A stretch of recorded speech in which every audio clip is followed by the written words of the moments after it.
Em primeiro lugar, eu queria mostrar o Platão, que é sem dúvida uma influência, o filósofo grego Platão, porque a gente percebe, quem lê o Lewis, percebe que não só há uma influência na ficção, como há uma influência dentro da própria história da teologia cristã, né?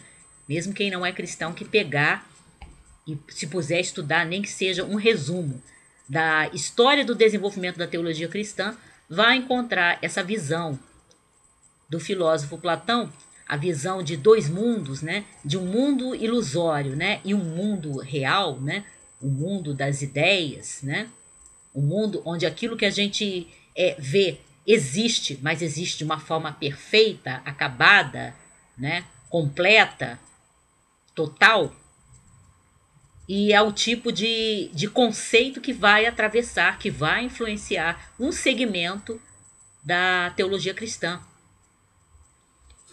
Em O Leão, a Feiticeira e o Guarda-Roupa, a gente tem inclusive um personagem que o Lewis usa para citar o Platão, dizendo que está tudo em Platão. E aí esse mesmo personagem, que é o professor Kirk, diz o que essas crianças estão lendo hoje em dia. Quando ele está falando, né, a propósito da existência de Nárnia, se é possível que Nárnia realmente exista, né, e essa passagem do nosso mundo para o mundo de Nárnia.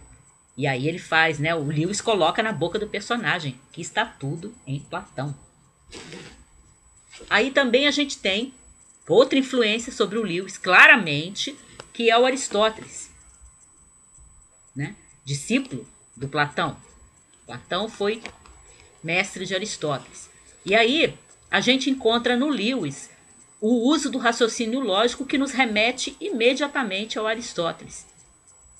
Porque também a gente vai encontrar esse raciocínio lógico, esse uso, né, de premissas, de você chegar a uma conclusão, de fazer um raciocínio realmente por etapas, né, até chegar às conclusões, tanto na obra de não ficção do Lewis, nos ensaios, quanto na obra de ficção.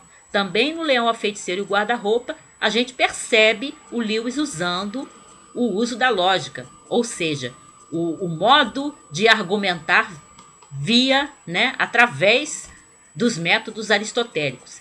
Quando ele coloca em discussão no romance se a Lúcia estaria dizendo a verdade ou se ela estaria mentindo. Dante, o grande poeta, o criador, né, da poesia italiana, o primeiro grande poeta italiano e o maior poeta italiano, segundo Otto Maria Carpo, e eu concordo, também há uma influência sobre o Lewis. Por quê? Porque, como o Lewis diz em Alegoria do Amor, apesar de em Alegoria do Amor, a obra do Lewis, que eu já fiz um vídeo a respeito, ele dizer, né, ele analisar, na verdade, os poetas medievais ingleses, que era a especialidade dele, como professor de literatura medieval e renascentista, mas era medieval e renascentista inglesa. Mas em Alegoria do Amor, o Dante analisa, o Lewis analisa os poetas medievais ingleses, mas ele vai dizer, mas não se detém para analisar, mas ele vai dizer que o único poeta medieval que resolveu a tensão permanente que atravessa a poesia medieval, que é a tensão entre fé cristã, o uso da alegoria, com o conceito do amor cortês, o único poeta que resolveu essa tensão foi o Dante, que todos os outros poetas tentaram, mas não conseguiram. O Lewis também chegou a dizer, a propósito do Dante, que as ideias que ele, Lewis, desenvolveu sobre anseio, né, aquele anelo ou alegria, né, que atravessa parte da obra do Lewis, inclusive a sua autobiografia, Surpreendido pela Alegria, ele foi influenciado em parte pelo pensamento do Dante, que está em A Divina Comédia, seria, né, uma primeira raiz, né, desse conceito de anelo, esse conceito de alegria, e também na obra de poesia da juventude do Dante, Vida Nova. Outra influência é o John Bunyan, poeta puritano inglês do século XVII, autor dessa obra famosíssima, O Peregrino. O Lewis conhecia os teólogos puritanos, ele chegou a escrever a respeito dos puritanos, aliás, e com certeza, até por ser professor de literatura, ele conhecia o Bunyan e leu O Peregrino. E ele chegou a pegar, fez uma espécie de releitura, né, de O Peregrino na sua obra O Regresso do Peregrino, que foi a primeira obra de ficção que o Lewis escreveu e que publicou em 1933. Tem um vídeo sobre O Regresso do Peregrino também. O Bunyan escreveu ficção.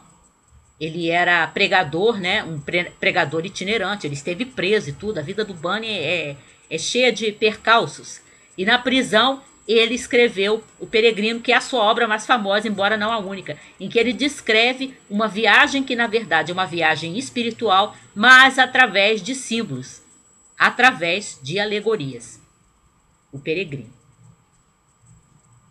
E por último,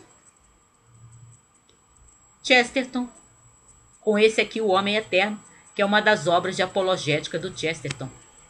E o Lewis disse, ele não só gostava da obra de ficção do Chesterton, que ele chegou a ler antes mesmo de ser cristão, ele se deixou impressionar pela prosa de ficção do Chesterton, e depois ele foi ler a apologética que o Chesterton escreveu, né? Não apenas O Homem Eterno, mas outras obras também.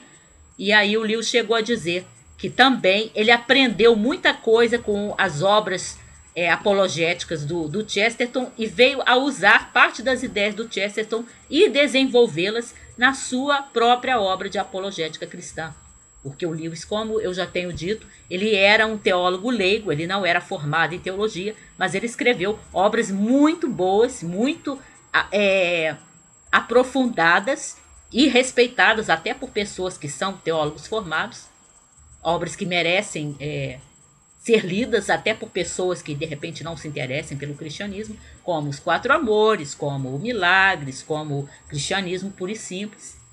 Mas ele chegou a dizer que a parte das raízes, né, do que ele escreveu, defendendo o cristianismo, falando de conceitos cristãos, começou na sua leitura das obras do Chesterton.